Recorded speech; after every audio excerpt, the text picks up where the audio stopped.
Hello India, আপনারা কেমন আছেন? অবশ্যই ভালো আছেন। আর আপনাদের আমি রাকিব মিডিয়া 01। আজকে আমি অনেক দূর এসেছি আপনাদের সামনে একটা ভালো ভিডিও যাতে পোস্ট করা যায়। বিগত কালকে আমি ভিডিও পোস্ট করতে পারিনি, তো তার জন্য আমি অনেক দুঃখিত। ওয়েলকাম, একটু এগিয়ে আসেন। বলছি, একটা মিষ্টি মেয়ে, সুস্মিতা বিশ্বাসের মেয়ে, তার সঙ্গে একটু আলোচনা করব। বলছি, তোমার নাম কি? অনুষ্কা। তো তুমি কোন ক্লাসে পড়ছো? 3 তে। তো তুমি তোমার জীবনে কি হওয়ার ইচ্ছা? পুলিশ। পুলিশ। তো এখন তুমি এই যে মা শুনছি ভিডিও করে, তা মাকে কতটা সাপোর্ট করো? অনেকটা। তো তুমি কি চাও যে মা কি করুক? মা অনেক অনেক উপরে উঠুক, আমি সেটা চাই। এবং মাকে তুমি কতটা সাপোর্ট করতে চাও? অনেকটা।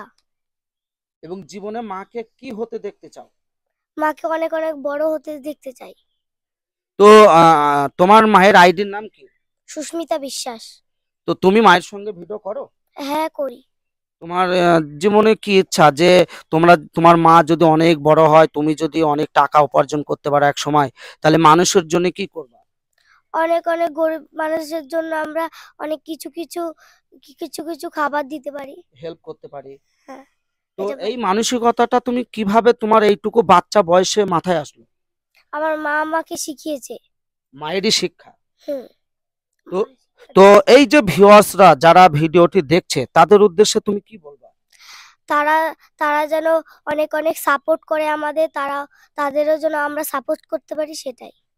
তো এই যে আপনার মেয়ে এত মিষ্টি মিষ্টি কথা বলছে, এর বয়সের তুলনায় এর যে কথা, সেটা কিন্তু অনেক আকাশ পাতাল।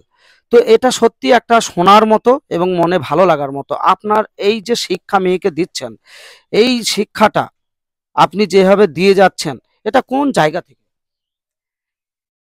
কোন জায়গা থেকে? আমার মনে থেকে চায় সেইভাবেই, মানে আমি ভিডিও বানাতে ভালোবাসি, মানে সেইভাবেই সেই দেখে দেখে মেয়েটাও ওরকম শিখেছে লোককে ভালোবাসতে। মানে আমি যেমন ভালোবাসি, গরিব লোকের পাশে থাকতে চাই, ও সেগুলো দেখে দেখে ওইগুলো শিখেছে এরকম। তো আপনি শুনছি ভিডিও করেন এবং আপনার ভিডিও যাতে মানুষের কাছে প্রচুর ভাবে পৌঁছায়, তো সেই বিষয়ে ভিউয়ার্সদের কাছে আর কি বলতে চান?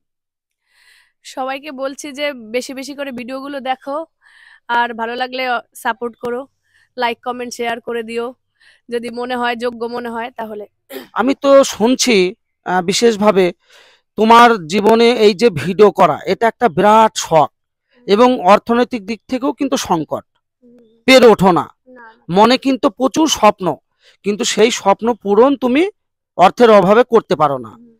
কিন্তু তুমি হয়তো সারা দিনে না খেয়েও শুনছি, না খেতে পেলেও ভিডিওটা অবশ্যই করার ইচ্ছা হয়। হ্যাঁ, অবশ্যই সেটাই ইচ্ছে হয়, কিন্তু অনেকেই পিছন থেকে আবার মানে পছন্দ করে না। তবুও ভাবি যে আমার ভালো লাগা এটা আমি করেই যাব, কারো কথা শুনতে চাই না, যে জীবনে কিছু যদি করতে পারি তাহলেই মানে লোককে জবাব দিতে পারবো।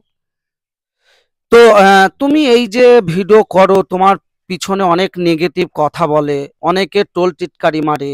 এই যে তোমাকে মানে তোমার স্বপ্নের কাছে যাওয়ার যে তোমার গতি, সেই গতিটাকে কিছুটা হলেও অনেকে মানুষ নেগেটিভ কথা বলে আটকানোর চেষ্টা করে।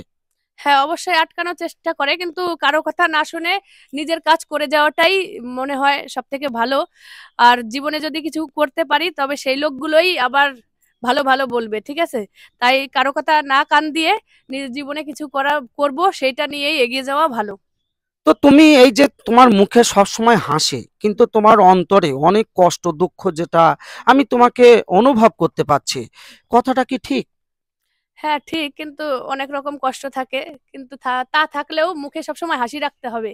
তাহলে লোককে বুঝতে দেওয়া যাবে না যে আমার মনের মধ্যে যে এতটুকু কষ্ট আছে, এটা বুঝতে দেওয়া যাবে না, সবসময় মুখে হাসি রাখতে হবে। Yes. কথাটা অনেক দামি। ভিতরে অনেক কষ্ট দুঃখ, কিন্তু মুখে হাসি। কেন? আজকালকার দিন জগৎ ভালো না, মানুষ সবসময় দুর্বলতার সুযোগ চায়। তাই আমার কষ্ট দুঃখ যদি আমি আরেকজনের কাছে প্রকাশ করি, সে কিন্তু সেই দুঃখ কষ্টের দুর্বলতার সুযোগ অবশ্যই একটা সময় নেওয়ার চেষ্টা করবে। তাই এই যে সুস্মিতা বিশ্বাস বললেন যে ভিতরে দুঃখ কষ্ট থাকলেও অল টাইম মুখে হাসি নিয়ে থাকাটাই কিন্তু উচিত, আর এটা নিয়েই বেঁচে থাকা উচিত। তো শেষ বেলায় আর একটা কথা বলবো, তোমার জীবনের চলার পথে তোমার সব থেকে প্রিয়জন তোমার মা, এটা কি হ্যাঁ। সত্যি? অবশ্যই আমার মা। মার সাথে সাথে মেয়েটাও আছে, মেয়েটাকেও খুব ভালোবাসি। আর মা ভিডিওর দিক থেকেও খুব সাপোর্ট করে, ঠিক আছে। আর আমার মেয়েটাও খুব সাপোর্ট করে। তো এখন থেকে তোমার এই যে রাখিব মিডিয়া, তানাকে কি মনে হচ্ছে সাপোর্ট করার দিক থেকে? সাপোর্ট করার দিক থেকে দাদা তো খুবই ভালো মানুষ। আর দাদার জন্য মানে যেটুকু মানে আমি সাহস পাচ্ছি আরো, যে দাদার জন্য ভিডিও করতে পারবো আর কি, মানে এগোতে পারবো, মানে মনের মধ্যে একটু সাহস এসেছে যে দাদা যদি পাশে থাকে তাহলে আমি ভিডিও করতে পারবো, মনে একটু সাহস আছে এভাবে। একদম। তো মা সে কিন্তু পৃথিবীর আলো দেখিয়েছে তোমায়, এবং তোমার মা যেমন তোমায় জন্ম দিয়েছে, তুমি তেমন তোমার মেয়েকে জন্ম দিয়েছো। তাই তোমার মায়ের কাছে তুমি যেমন আপন, তোমার কাছে তোমার মেয়েও আপন। তাই তোমাদের এই তিনজন আশীর্বাদ করি সবসময় যাতে তোমাদের তিনজনের মুখেই হাসি থাকে, আর তোমাদের স্বপ্ন যাতে সম্পূর্ণ হয়, পূরণ হয়। এবং সেটা সকলে আপনারা ভিউয়ার্সরা যারা দেখছেন ভিডিওটি, আপনারাও কিন্তু আশীর্বাদ করবেন, এবং এই দোয়াটাও কিন্তু আপনাদের কাছে চেয়ে নিচ্ছি। এই সুস্মিতা বিশ্বাস, সুস্মিতার মা বয়স্ক, তিনি 24 ঘন্টা পরিশ্রম করে, এবং তার একমাত্র মেয়ে এবং নাতনি, তাদের জন্যে দিন রাত কিন্তু কঠোর পরিশ্রম করে যাচ্ছে। এবং তোমার যে মায়ের মা, সেটা কে হয়? দিদা না দিদুন। ঠাকমা? দিদুন তা দিদু তোমাকে কেমন ভালোবাসে? অনেক ভালোবাসে। অনেক। তো দিদুর জন্য কি বলতে চাইছো? আমার দিদুন যেন অনেক পরিশ্রম করে অনেক আগাতে পারে, আর আমার মা যেন আগাতে পারে পরিশ্রম করে। এবং দিদুকে যেন ভালো রাখতে পারি। ঠাকুর যেন ভালো রাখে আমার দিদুনকে। বাহ, অবশ্যই। আজকে কিন্তু খুব মারাত্মক মূল্যবান কিছু কন্টেন্ট কথা ভিউয়ার্স আপনাদের সামনে তুলে ধরলাম। এই সুস্মিতা বিশ্বাসের একমাত্র মেয়ে, যে মেয়ের নাম অনুষ্কা বিশ্বাস, এবং সুস্মিতা বিশ্বাস মা বেটি বসে রয়েছে। তারা জীবনের অনেক প্রতিকূলতা, বাদ বেতনডা কাটিয়ে সামনে কিন্তু তাদের এগিয়ে যাওয়ার ইচ্ছা, স্বপ্ন। এটাই যেন আপনাদের সকলের আশীর্বাদে সেটা পূরণ হয়, এইটুকুই আপনাদের কাছে আবেদন। আপনারাও সকলে ভালো থাকবেন, সুস্থ থাকবেন। আমি রাখিব মিডিয়া 01 বলছি। Hello India.